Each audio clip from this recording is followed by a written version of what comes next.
Hey, good morning, everybody. How are you doing? All right. What are we talking about today?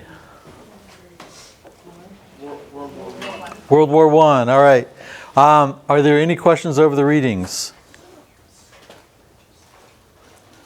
All right. Let's go ahead and everybody is ready. We'll move to the quiz.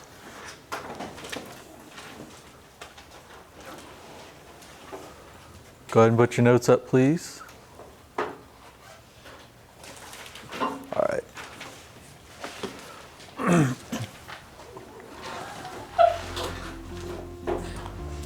This should be a really easy question.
All right. So, what is the answer? How did the 14 points lead to the League of Nations? He was wanting to create an organization that would keep peace among the nations through diplomatic. Right? Okay, so yeah, he wanted to create something. Specifically, how did the 14 points lead to this League of Nations? The actual point. Because it was the 14th point. The 14th point says we are going to establish a League of Nations. So that's a pretty clear line, right? All right, so what is the League of Nations?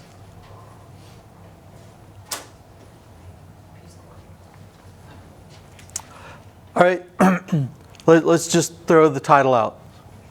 What is a league? It's a group of, in this case, countries. Okay, it's a group of folks who are working together to accomplish the similar goal, and it's a group of countries who are working together to accomplish what? World peace. Yeah, world peace. So, how successful was it? Wasn't it like the building block for the United Nations now that we have to hit? Okay, so yes, it is the precursor to the United Nations, but in itself, it was not successful. There's a couple reasons. The U.S. did not ever join, and two, when was it founded? It's like, yeah, late 1919, or, 1918 through 20s. And when does World War II start? Yeah, 20 years later. So not super successful if you have a world war while you're trying to do this. But long answer short, the 14th point leads to the League of Nations. It is not very successful because it is not able to stop World War II. So let's go back to World War I. All right, how does World War I begin? And once again, I'm going to take you way, way, way back. The Ottoman Empire is out of Turkey, so, or what we know as Turkey now. It controlled much of the Middle East, much of North Africa, a lot of southeastern Europe, right? For centuries. But it's starting to weaken. There's a lot of corruption. And so as it weakens, it starts to pull back. When it starts to pull back, a lot of these countries in southeastern Europe start to assert their authority and say, hey, we want to be our own nations. You have Austria-Hungarian Empire, the Russian Empire are both expanding and moving into that area. So this is usually the most dangerous time in the world because you have a weakening power and stronger powers who are both trying to play. Right now, the US, sadly, is becoming a weaker power, right? And China and Russia are both moving to strengthen their positions in the world. So this makes it a really volatile time. So during this time, early 1900s, you have these organizations or these countries, and they're trying to figure out how do we set ourselves up for success. So if you are Russia and if you are Austria-Hungary, who is your biggest threat? It's no longer the Ottoman Empire, right? It's Russia. Okay, so if you are Austria-Hungary, it's Russia. If you're Russia, it's Austria-Hungary. So if you're Austria-Hungary, do you think you can take Russia on? Probably not. So what do you need? You need an ally. Is there any any German-speaking countries near the Austrian Empire, because Austria speaks German, that might be friends with Austria against Russia? Okay, getting some head nods. Who would that be? Germany. Yes, the whole German-speaking was intended to be pretty strong clue there.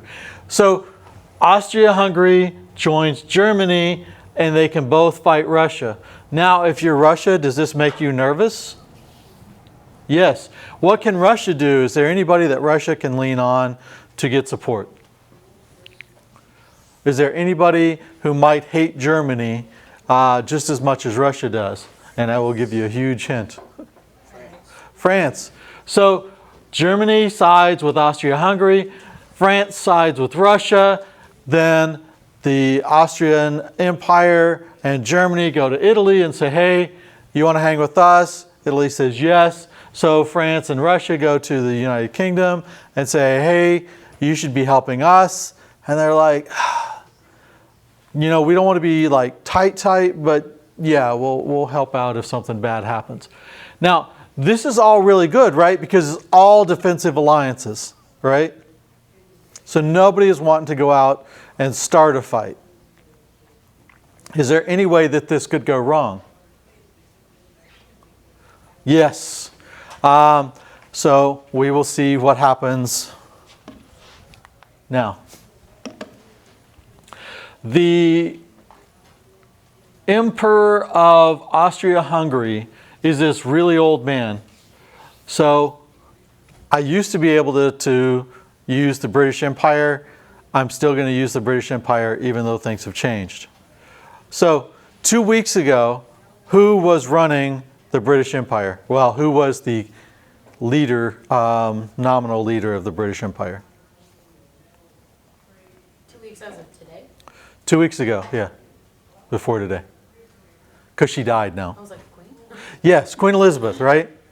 And she's really old.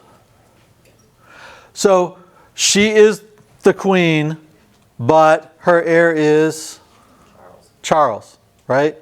So in this time frame, Archduke Franz Ferdinand is the heir to the throne.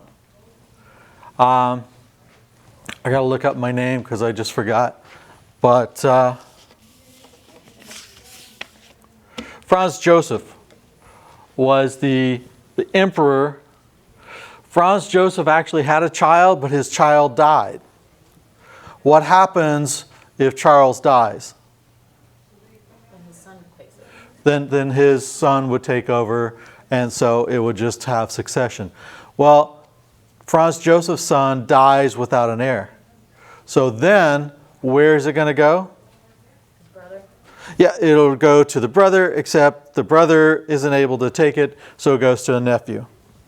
And so Franz Ferdinand is the nephew of the emperor of Austria-Hungary. Franz Ferdinand, before he becomes king, is he anything? I mean, he's prince, but does he really have any authority, any power? Not really. So what happens is Franz Joseph says, hey, you know what? Serbia has gotten free. We are going to take them as part of the Austria-Hungarian Empire. And I want you to go down there because there are some people who are not happy about this. I want you to go down there and I want you to welcome them into the Austrian-Hungarian Empire. And you will be able to smooth things over. Does that seem like a reasonable job for an heir? You don't have to actually do anything. You just smile, wave, kiss babies, do some things like that. So Franz Ferdinand takes his wife Sophie. Now, if you notice, he's the Archduke and she is what position?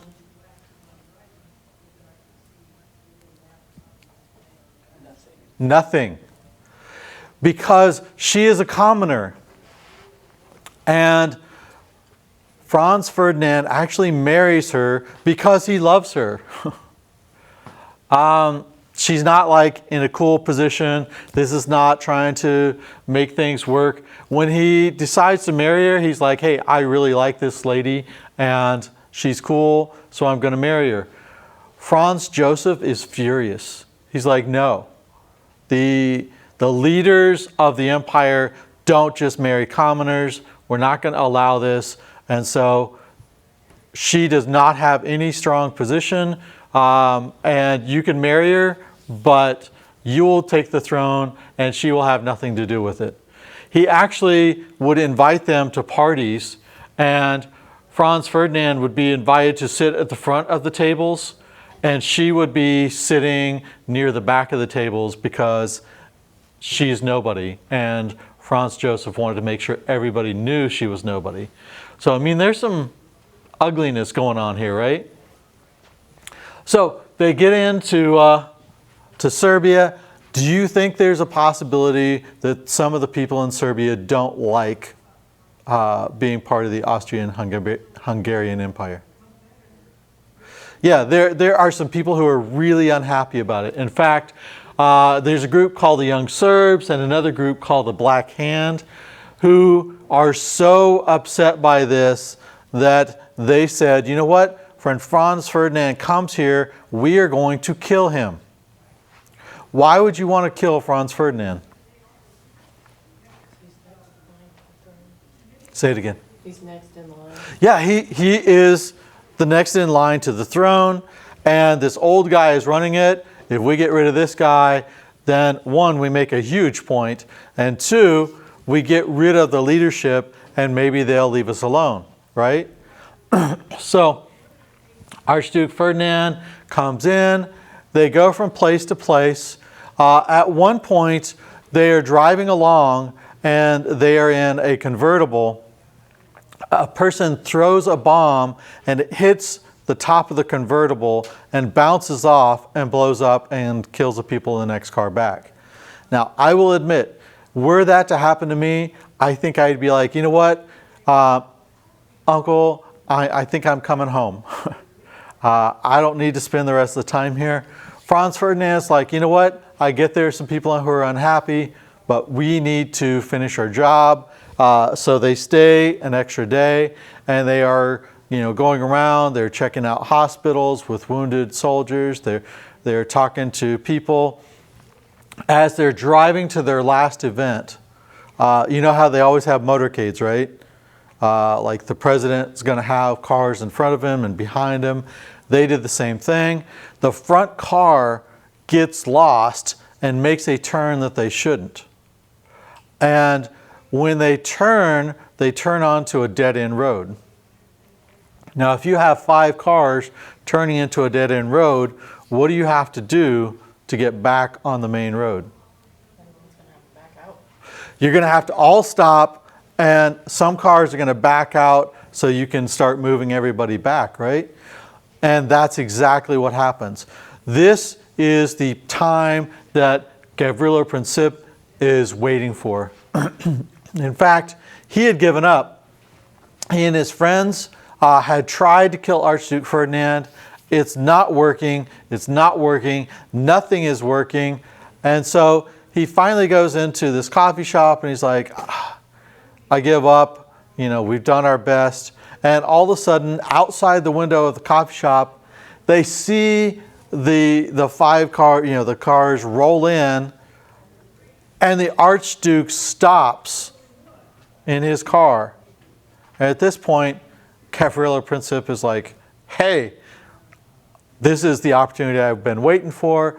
He walks outside, fires his gun. He actually misses the Archduke, kills Sophie, and then kills the Archduke. So now both Archduke Franz Ferdinand and his wife are dead, right? If you are Franz Joseph, the emperor, how do you respond to this? Are you like, oh, you know what? There's one guy, you guys arrested him, it's okay. No. What do you think he does? Okay, he says, you know what? You guys have all these people who are terrorists in your country. We want to go through, we'll give you a chance to get rid of all the terrorists, and then we will come in and we will take out any terrorists that you guys leave. By the way, if you guys leave terrorists, then we will take whatever action we feel is appropriate. Now, if you are Serbia, we'll say this will be, trying to think of a good country, Cuba, right? The U.S. comes down to Cuba and says, you guys have terrorists down there.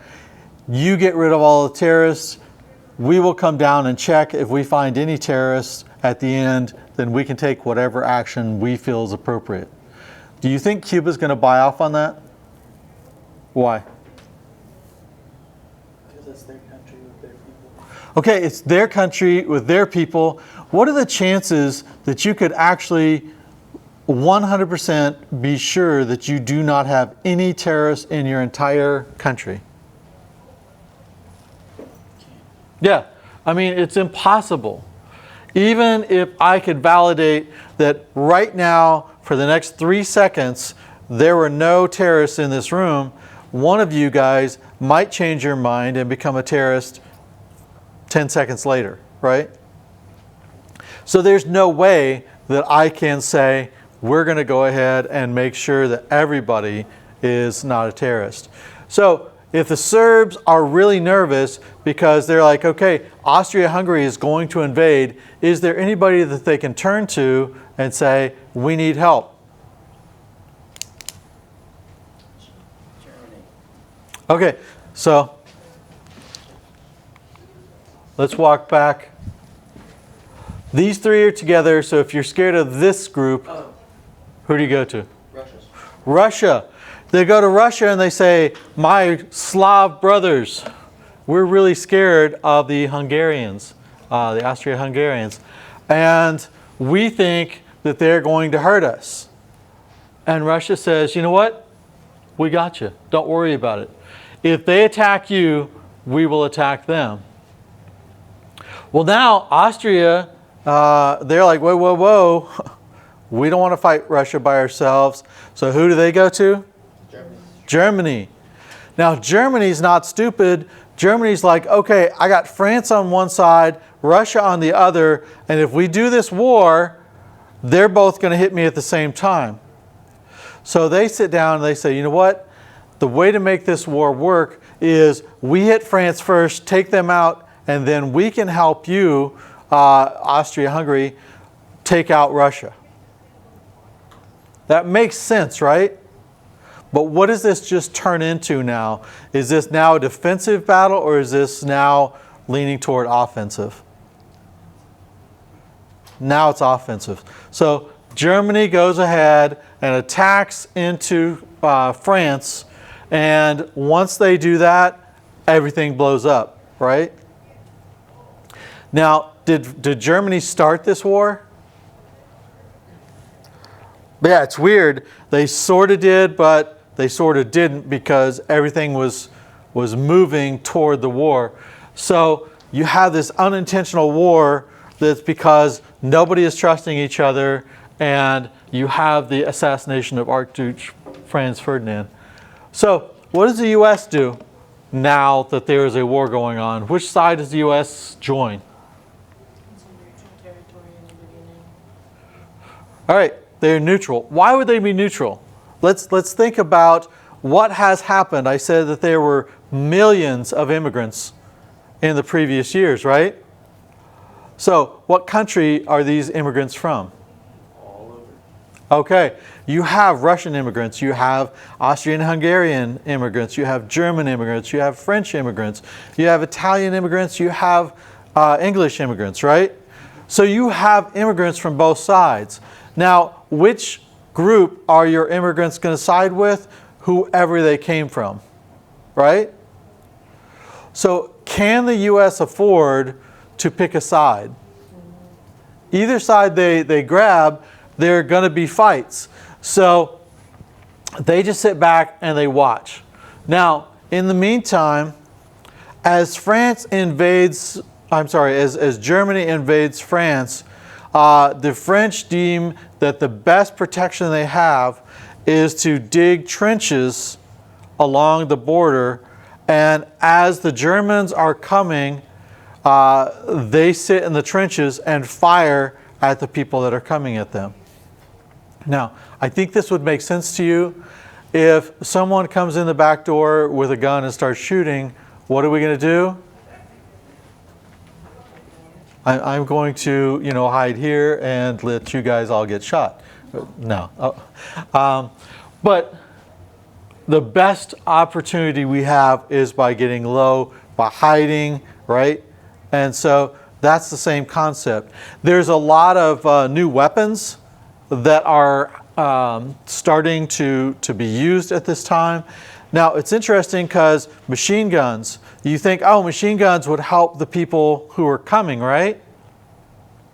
But really, if you're hiding and you have a machine gun and there are 20 people coming at you, you have a much better chance of taking them out than they have of taking you out. So the machine guns actually support the defense. The other thing that is brand new is airplanes.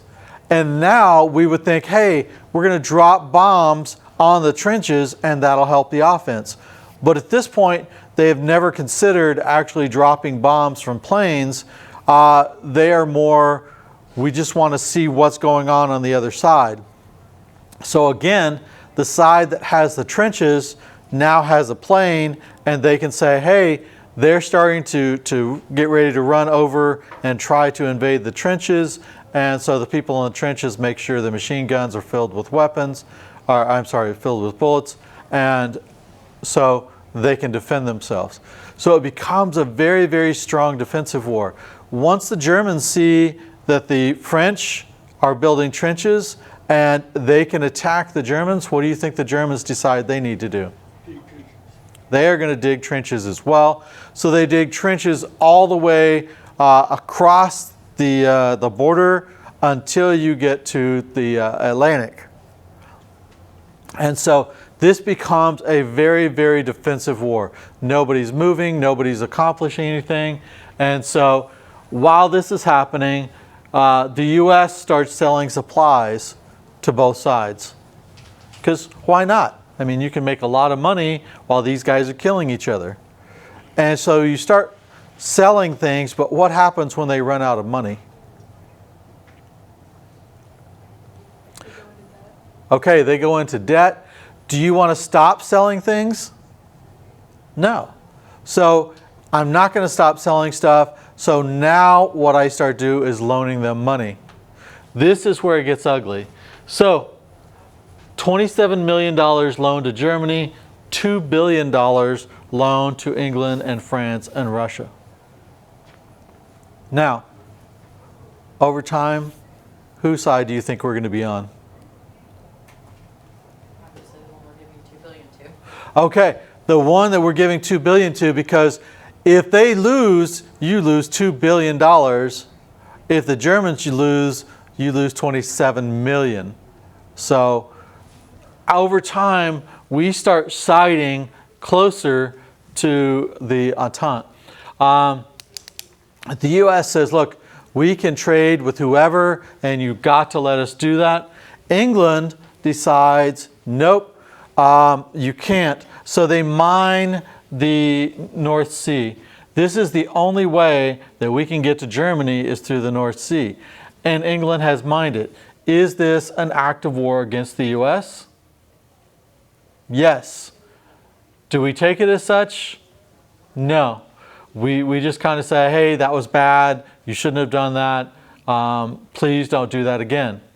Well, if you're Germany and all of a sudden the best way that you can get weapons and food and ammunition and everything you need, clothing, is shut down, what do you think you're going to do? Do you need to respond?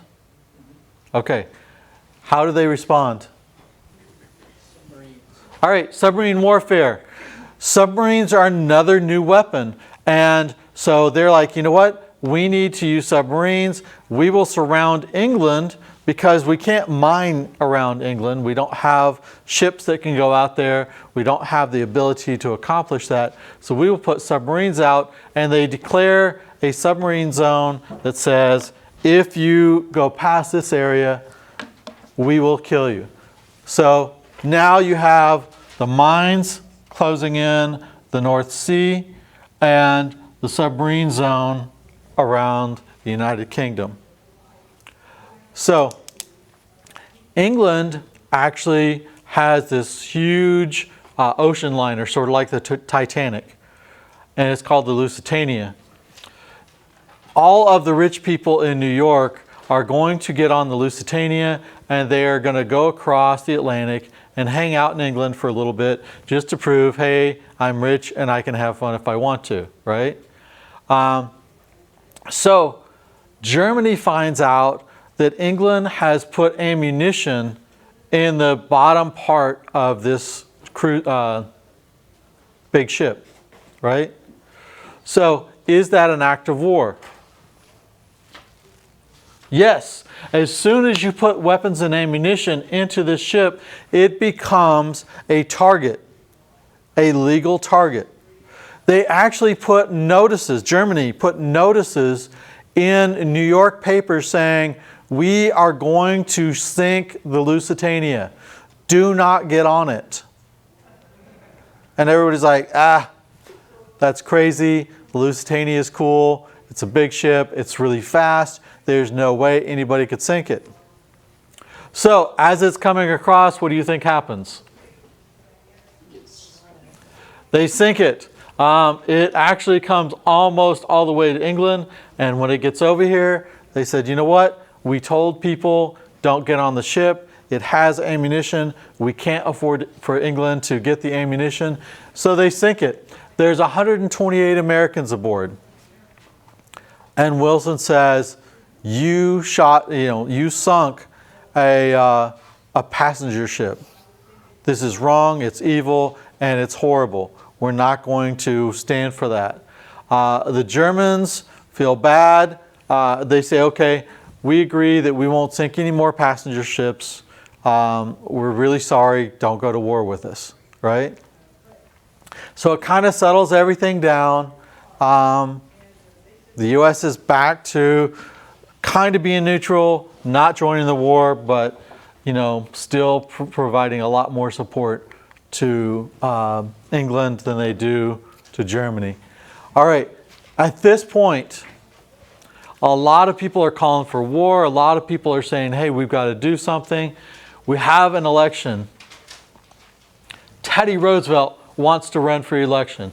If you know that there is any shot at having a war, do you want to bring Teddy Roosevelt in as president? No. What's he going to do? Oh, Teddy Roosevelt's going to lead the nation into war.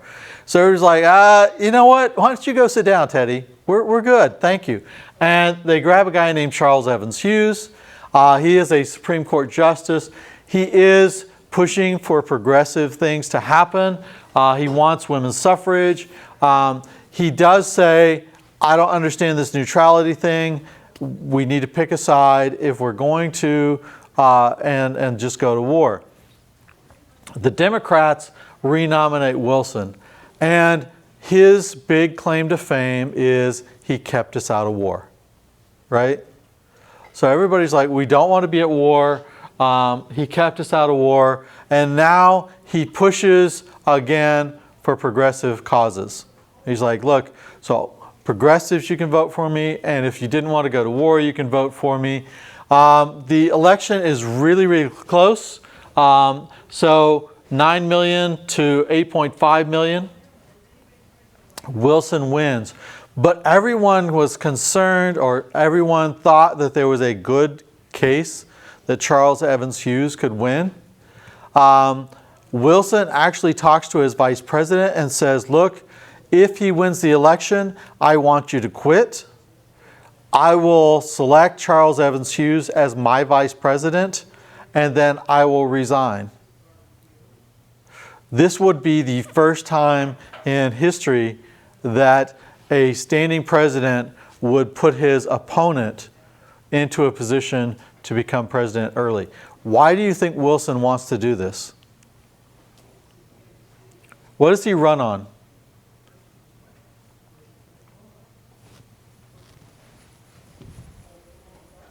Fear. All right. Keeping the U.S. out of war. He kept the U.S. out of war. He knows that we're moving toward war. He knows that Charles Evans Hughes is probably going to take us to war. So he says, you know what? If he wins the election, it shows that people are ready for war.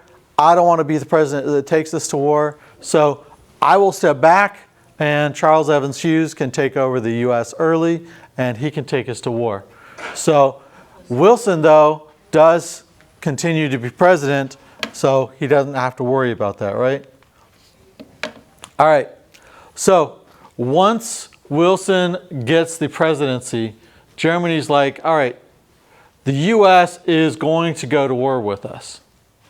So if the U.S. is going to war with us and we are starting to struggle because we don't have food, we don't have clothes, we don't have ammunition, we don't have weapons, we can't get this stuff through because England is not allowing it through. That means we need to win the war quickly, and if we know the U.S. is already going to go to war with us, then why should we not go ahead and conduct submarine warfare, right? So they say, all right, let's go ahead, and they declare unrestricted submarine warfare. They just say, look, if you are coming to England to sell things, if you are coming to France to sell things, we will declare that an act of war against us, and we will sink your ships. The U.S. gets so angry that they end relationship with Germany, and they say, we no longer are friends with you. Now, that's the first step toward going to war. This happens in January. In February, the British have been pretty sneaky. There are 2 cable lines that go from Europe to the U.S. And at this point, cables are the equivalent of a phone. So there's no satellites. If you want to speak between the U.S. and Europe, you're either going to send a letter on a ship that's going to take months, or you're going to use one of these cables and send a message. And so there are telegrams that go through. The telegram, the 2 cables go from Germany through the North Sea and through London. At the beginning of the war, London, England, just happens to have an anchor catch on the cable line between Germany and the U.S. And it breaks the line. What does that now ensure? There's no direct communication between Germany and North America. So everything goes through the British line. You know what else the British have done? They broke into that line and they listen to every single thing that goes through to see if it's something that they can use. One of the things they catch is a telegram to Ambassador Zimmermann, the German ambassador, and they say, look, what we want you to do is go to Mexico and say, hey, Mexico, would you be willing to join Germany? If the U.S. declares war against us, you declare war against the U.S. If you do this, we will help you win the war, and we will give back all of the Southwest U.S. to Mexico. Now, if you remember, this happened before this class, but the U.S. had a war with Mexico, and they took all of what we now know. I mean, you have Texas, Arizona, New Mexico, Utah, California. All of this territory is taken from Mexico, and we pay them money for it, but we don't really offer them. It's like, hey, we'll give you money, and you're going to do this. So it's not like they really have a choice. So a lot of the Mexicans still want this land back, right? So this telegram goes through, and the British hand this to the U.S. and say, hey, look at this stuff. The Germans are planning to team with Mexico to fight with you. Now, if you are in the U.S., do you think this makes you angry? Oh, yeah. Everybody's like, wait a minute, what? You're getting Mexico to go to war with us, and you're going to take our territory and give it back to them? No. And so now the U.S. is all ticked off. In March, the Russian Tsar is overthrown. So he is their king.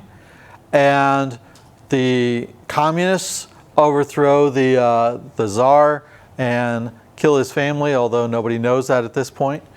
And so the U.S. comes out and says, you know what? Now it's like democracy versus the kings. And the kings are Austria-Hungary, Italy, and Germany. And we're going to be on the side of the democracies, which is France, England, and now we say Russia. So all this happens. Germany sinks 5 more ships from the U.S. And at this point, on April 6th, we declare war against Germany. So when we go in, is the U.S. ready for war? No. We have been saying that we are peaceful, peaceful, peaceful. We do not get ready for war. And so when the war starts, we have a really small army. We have a fairly small navy. And so we have to build everything all at once. When we go over, we send Pershing over with 14,500 soldiers. In the scheme of things, 14,500 soldiers is not that big. But it makes a huge difference. Anybody know why? The Russians just quit playing in the war, and this was now going to be 3 countries against 2. What does this turn it back to? 3 against 3. And the U.S. is the third, and the U.S. is a pretty large, powerful nation. So everybody's like, yes, the U.S. is finally engaged. So even though we only bring 14,500 soldiers, we're like, hey, we are coming in, we're making a difference. Now, the Germans and the British want us to divide all our soldiers and just fill in pockets where they have had people die. Pershing says, no, we're not going to do that. Any thoughts on why? I mean, they didn't train with those people. They don't know how they're going to react in certain situations. So it'd be better for all the soldiers that have been together to stay together. Okay, so we want our guys to stay together. 1, because yes, we don't want people going out and working with people I haven't trained with. But 2, we want to make the point that this is the U.S. and we are coming in and we are making a difference. When the war is over, if we side, if we just kind of fill in holes, they're going to say, well, the U.S. didn't really do a lot. But we say, nope, we're going to take our own section so that we can prove that we had a difference in this war. So now that Russia is out of the war, Germany says, you know what, we're going to make a last-ditch effort. We are going to push hard to win the war. And the U.S. Marines roll in and they fight in Belleau Wood. This stops this Russian press, German press. And so we actually take part, and we are a key part of defeating the Meuse-Argonne offensive. You guys don't need to know all that except to know the U.S. helped stop that last-ditch effort by the Germans to win the war quickly. The other piece, because we're in Germany, that I want you guys to know about is the Choctaw Code Talkers. Most people know about the World War II Code Talkers, but we actually had Code Talkers in World War I. So people from the 45th, which is the Army unit from Texas and Oklahoma, roll in. Do you think there's a lot of Native Americans in this group? Yes. There's a huge number of Native Americans. It's called the Cowboys and Indians Division because you have a bunch of Texas cowboys and a bunch of Native Americans from Oklahoma. They get over and they're fighting the war. And there are several Choctaw young men who are sitting around and they're talking to each other. And they're speaking in the Choctaw language. A lieutenant comes by and he says, what are you guys speaking? Now, think about what has been occurring right before this. All of these guys that are Choctaw, that are over fighting, grew up in the schools where they were told never speak Choctaw. You have to speak English, right? So when he comes over and says, hey, what are you speaking? They go, nothing.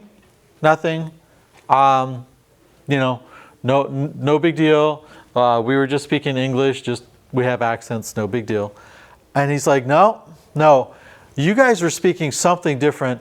Nobody's in trouble. I want to really know, what were you speaking, because we think we can use this. And they finally say, okay, we're speaking our native language, Choctaw.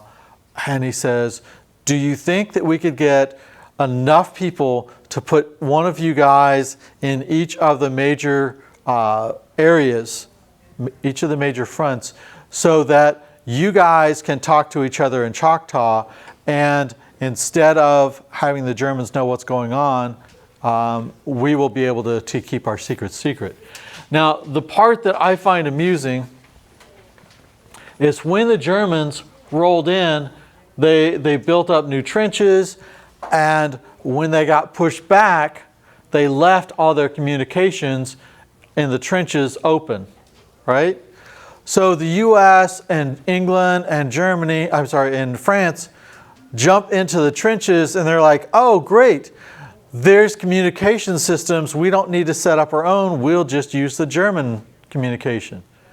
Now, for anybody who's not stupid, you would think, maybe they left those open for a reason. And they did. So the Germans left those open so that when we start talking to each other, the Germans hear everything that we're planning. And every time that we decide to go on an offensive, the Germans hear exactly what we're planning, and they prepare the defenses in the place. And so we are not able, the Allies are not able to move forward, because every time we start to move forward, they're ready for us, right? Now, once these Choctaw start speaking to each other, there's a difference. Do the Germans speak Choctaw? No, there's nobody that knows how to speak Choctaw. After the war, the Germans actually admit that they thought that there was water in the systems and they just weren't hearing correctly. So they worked really, really hard to translate the English language that wasn't English, right? And so this really has an impact. The Germans began their final retreat, and they are getting ready to surrender. So what's the impact on the U.S. of this conflict? We do help over in the war, so we get to have a say in what happens after the war in the surrender negotiations and in the treaty negotiations. But back in the U.S., when all of the U.S. men, all of the white U.S. men and some of the African Americans start getting taken over to Europe to fight, what happens to all the jobs in the U.S.? Say it again. What? It opens up. Yeah, there's a bunch of open positions that somebody's got to take, right? So, how do they get filled? Women and African Americans take the job. Okay, women and African Americans. So, why would women take jobs? Their husbands are off at war. They don't have any other choice. Okay, because there's an open position and we need to help the U.S., we're at war, and somebody needs to fill those positions. So women roll in and they start working in the factories. Have they been working in the factories before? Yes, because with the initial, the second industrial revolution, you started to have young women who were not married start working in the factories. So there are women who have already worked in the factories who said, hey, I'm married now, I'm going to take care of my kids, who go, you know what, I can go back and I can work in the factories. What about African Americans? Why would they take these jobs? What are they currently doing? So a lot of them are still in the South doing that, you know, I'm going to work someone else's land as a sharecropper. Some of the guys move up to the north and they send back word, hey, you know what? We're making loads of money. We're doing much better. So it's interesting, you start to see families and neighborhoods, sort of like the immigrants who come over from Europe, it works in the same way, that you have groups who head to the same areas from the same places. So you build the north. There's a lot of African Americans who move to the north, and it's called the Great Migration. So once women are working in the factories, they start to go to the President Wilson and they say, hey, we should be able to vote. And he's like, maybe later. And they say, do you want to win this war? Are women working in the factories very helpful for the war effort? Yes. What happens if they all quit? Nobody can help me. All right. Weapons can get out stuff to the armies. So no one will be able to, the factories won't be able to keep running. We won't be able to get the equipment over to the war effort. And so they turn to Wilson and say, you either help us or we don't help you. And Wilson finally goes, you know what? I think it's a brilliant idea. Let's let women vote. So the 19th Amendment passes. The Espionage passes, which says if you aid the enemy in any way, you get a $10,000 fine, 20-year prison sentence. Now, it's kind of weird. At this time, if you are drafted, you get a little piece of, or if you have registered for the draft, you get a little piece of paper. You have to carry that piece of paper with you at all times. So, some people who decide they want to increase the size of the army go to the beaches because do you think you're going to be carrying your piece of paper as you're going out into the water? No, they don't have little plastic baggies now, right? Or at that time. And so people are like, hey, I can't carry my little piece of paper, it'll get destroyed. So they leave their piece of paper at home, they go out and they're swimming, and all of a sudden people come out and they say, we're here to see if you have your draft registration. Oh, you don't? Then you're immediately drafted. And so one of the ways that they get people to enlist is to come up with, you don't have these draft forms. Because the option is you either go to the army or you can go to prison for 20 years. There is a presidential candidate who winds up being arrested for complaining about the war and then runs for president from prison after this. So I think that's kind of fascinating. The entire nation is working together to fight this war, right? They have Liberty bonds. What are Liberty bonds?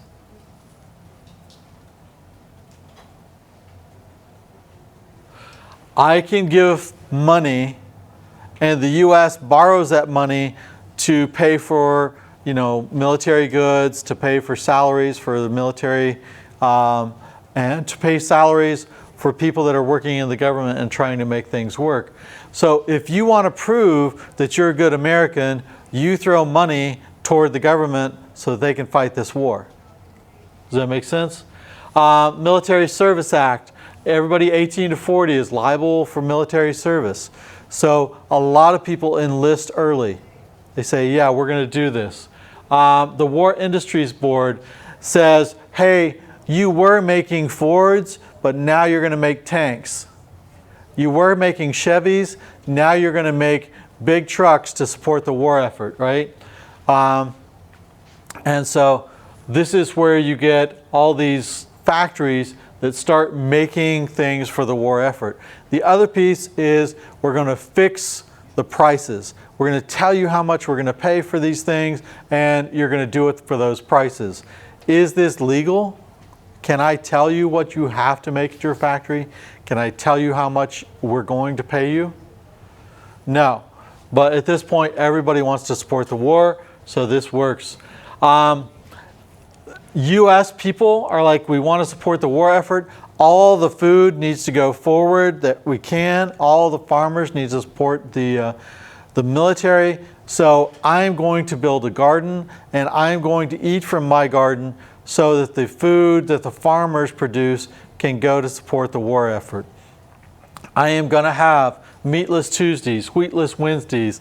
I'm going to, in fact, this is when you start the first recycling, because I'm going to reuse stuff so the military can have what they need to accomplish their jobs. And then the other piece that's really fascinating is they developed the Committee on Public Information. And the Committee on Public Information prepares propaganda to support the war effort. This is one of the weirdest pieces because Hollywood, there's a guy who has decided, I want to be pro-US, I'm going to show how we are good. And so he sets up this movie about the revolution, the US Revolution. And he shows the US guys are wonderful, they're heroic, and they do wonderful, great things. And the British guys are louts, and they come in and they rape the women, and they're doing bad things. Everybody thinks, oh, this is a really good thing, right? Except, who is our ally in this current war, in World War I? The British. And so the Committee on Public Information actually comes in, and they put this guy in prison, and they tell him, you can't, they take the movie away from him. He cannot show this movie because it puts the British in a bad light. So even though it's historically accurate, and even though he makes the US look really good, he doesn't make the British look good, so he goes to jail and struggles. The last thing I just find fascinating is the Green Corn Rebellion. It takes place in Oklahoma. So I told you Oklahoma is the most socialist group of people at this time, right, in the US. And so people come out and they talk to the churches and they talk to different places and they go to the bars and they tell everybody, look, World War I is bad. Don't fight World War I because it's helping the capitalists and we want the capitalists to die off. So go tell your government that you are not going to fight in World War I. So a bunch of people in Oklahoma decide we are not going to fight. We're going to go ahead, we're going to march on Washington and force them to get out of the war. Why do you think they call it the Green Corn Rebellion? Is anybody going to sell them food? Probably not. And it's early spring, and so let me try to think through. No, it's going to be early fall. And so all of the corn is still green, right? And so they say as they march to Washington, they are going to eat the corn in people's fields on the way.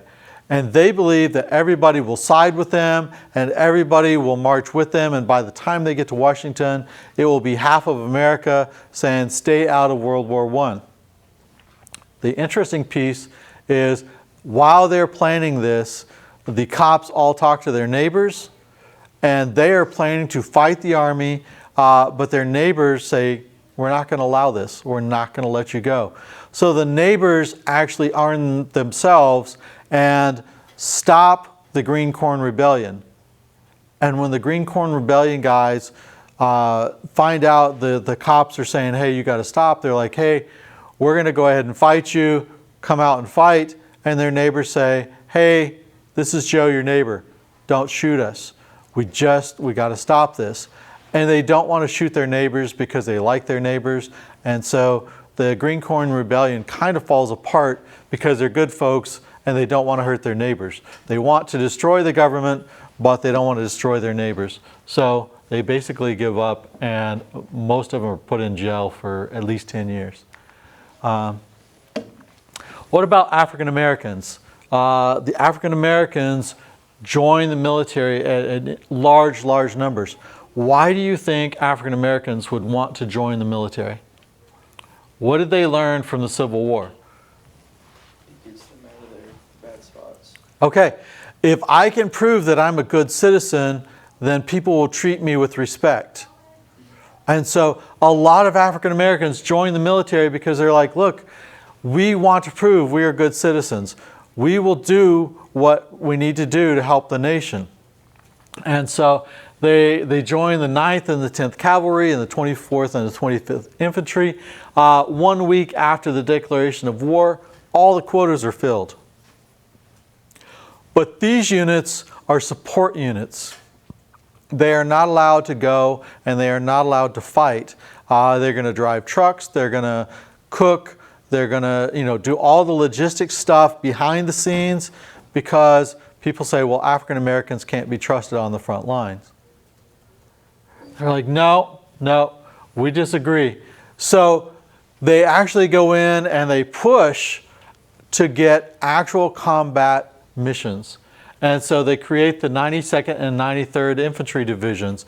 These are specifically created to go into combat. There's also 1,353 African Americans selected as officers, but by the time they get trained, the war is over, so they don't get into action. The 92nd and the 93rd, conversely, get into action. And it's really weird the differences between the two. The 92nd fights with the US. The 93rd goes and fights with France. The 92nd is only used when the situation is really, really dire and people are going to die, and they just kind of throw them out there and let them get killed. The 92nd wins very few awards. They are treated pretty badly, and at the end they say, you know what, they're really not good soldiers. The 93rd, who went to fight with France, conversely, the French have been working with the French Foreign Legion for decades, and so they're like, hey, these guys can fight, and so they place them into the same places where they need help. And the 93rd wins huge numbers of awards for valor, for doing great things, and the French come back and say, these guys are amazing, amazing warfighters. Now, what's the difference between the two? Is one of them filled with strong, capable people and the other one not? No, it's because the French actually trust them and will use them in battle and say, yes, these guys can do their job. The Americans aren't willing to do that yet. All right. So what are the results of the war? At the end of the war, you have the Russians are now the Soviet Union. So you have a bunch of communists there. The rest of the world is not super happy. What is the goal of communism? Isn't like everybody makes the same amount of money no matter what job you do? Okay, so you want a one world government that basically is run by the poor. So to have a one world government, what do you need to do? You have to overthrow all the capitalist nations. And that is the explicit stated goal of communism, is to overthrow all of the capitalist governments. If you're a capitalist government, I don't know, say the US, how do you feel about that? Yeah, you're not super happy about that. So there's a white war in Russia between the communists and the people who are not wanting communism. And so the US and France and these other nations all kind of support the whites in the war against the reds. The problem is we're already in a war, so we're focused on World War I and winning World War I. We kind of put a little bit of focus in helping the whites, but not a lot. And because of that, all we do is tick off the communists more. So the communists say, hey, you're supporting the enemy, and we don't do a good enough job to help the enemy actually win. So it just ticks off the communists. Wilson rolls in, and Wilson says, I'm the president of the US. The US helped you win this war. So here is my plan for the peace. Wilson has the 14 points. Are these 14 points good ideas? I mean, they're reasonable thoughts. They're nice thoughts, right? A lot of them are trying to figure out, how do we keep from fighting again? So we're going to have open diplomacy. We're going to reduce the size of the militaries. Everyone gets to determine where they, who their leaders are, right? So there are some really good thoughts here. But at the end of the day, Wilson doesn't talk to the Republicans, and when he rolls over, he doesn't take any Republicans with him into the peace talks. Do you see any way that this could cause a problem? Yeah. So he goes over, he has to give up some things to accomplish some things. So England says, look, we're going to have freedom, limited freedom of the seas, because how did England win this war? They mined the North Sea, which is not freedom of the seas. So they say, we'll give you limited freedom of the seas. France is like, well, we're okay, but Germany started this war, and Germany has to take responsibility for the war, so they have to pay everyone's costs for the entire war, right? And then they say self-determination is not realistic. We all have colonies, and we're going to keep the colonies. So the Kaiser is overthrown. The League of Nations is established as part of the 14 points. But when Wilson comes back, he says, okay, anybody know how a treaty has to be agreed upon? Congress has to ratify it. Okay, 2/3 of Congress has to ratify the treaty, right? And so he brings the treaty back, and Congress goes, you didn't ask us. You didn't have us be part of this. Congress is the people that should have been making the deals. We could have let you be the mouthpiece, but you should have coordinated with us. So because you didn't coordinate with us, no, we're not going to sign off on the League of Nations, and we're not going to go ahead and agree with you on all the 14 points. So the fact that France says that Germany has to take all of the guilt, all of the responsibility for the war, sets the stage for World War II. And the U.S. Is divided now. We don't sign the treaty. We don't sign off on the League of Nations. And we're kind of leaving things in limbo. So once Wilson comes back, he's like, look, I have everybody agreed to this over there, and so you have to sign off. Senate says, nope, we're not signing off, not our problem. And so if you're Wilson, do you compromise, or do you try to force this on Congress? Wilson says, you know what? I'm going to take it to the American people. I'm going to force you to sign this. So he gets on a train, and he's going through the U.S. on this train telling everybody how bad Congress is, right? He is so frustrated by this that as he is on the train, he has a stroke. Now, what does that do for him? Say it again. Paralyzes him. Yeah, he's paralyzed. He's laying in bed. He's not able to do anything anymore. And so now he's in a world of hurt, right? This is a unique situation because now he can't do anything. The Senate responds, and the Senate, I love politicians, they came up with the 14 changes to the 14 points. And yes, that is specifically just to kind of be a slap in the face. And so they come up and they say, here are 14 changes.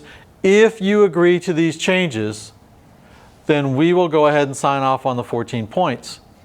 Wilson says, no, I will not make any changes for you. And they say, okay, fine, we're not going to do it. Congress finally passes a joint resolution to end the war because we are still officially at war, right?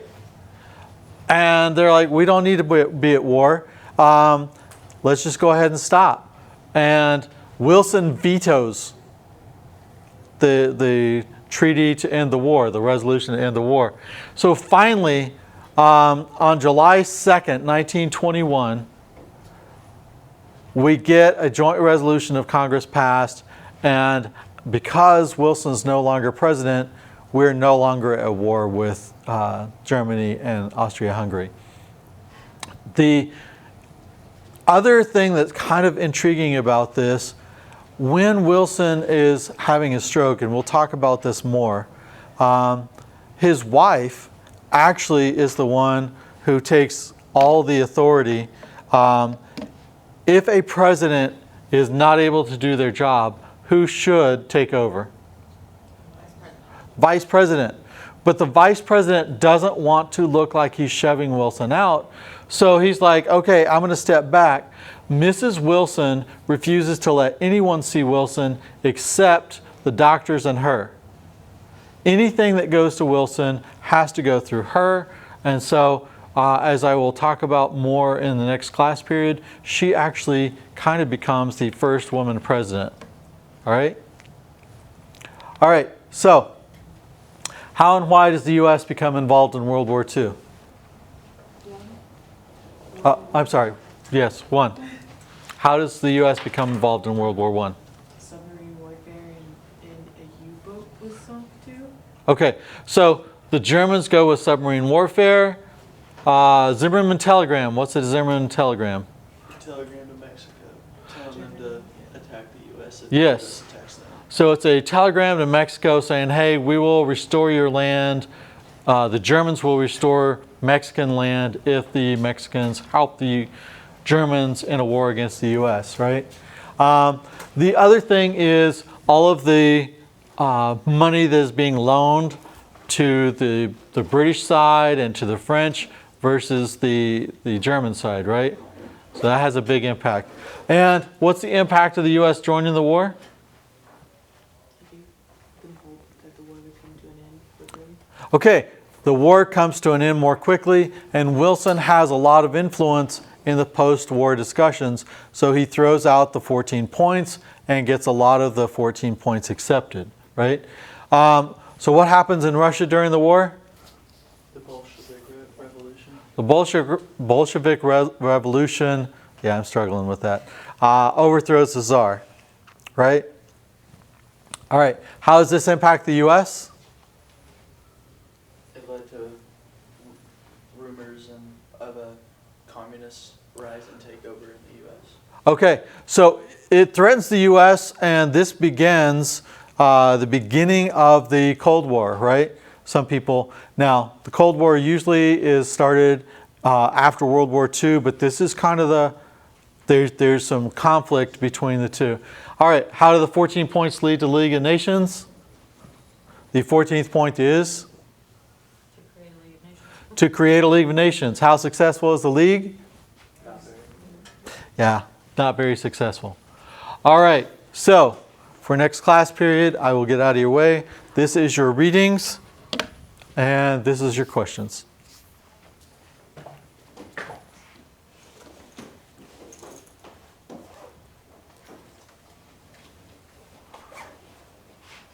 All right, if you guys have any questions over the paper or anything that you're looking at, please let me know. You can email me or come by the office. Yeah, because that's, what'd you need for this week from that? Remind me. Nothing this week. You should have given me the topic, who you're going to talk to, and what the person did. So if you've done that, then we're good. All right. Any other questions? All right. You guys have a good couple days, and I will see you back.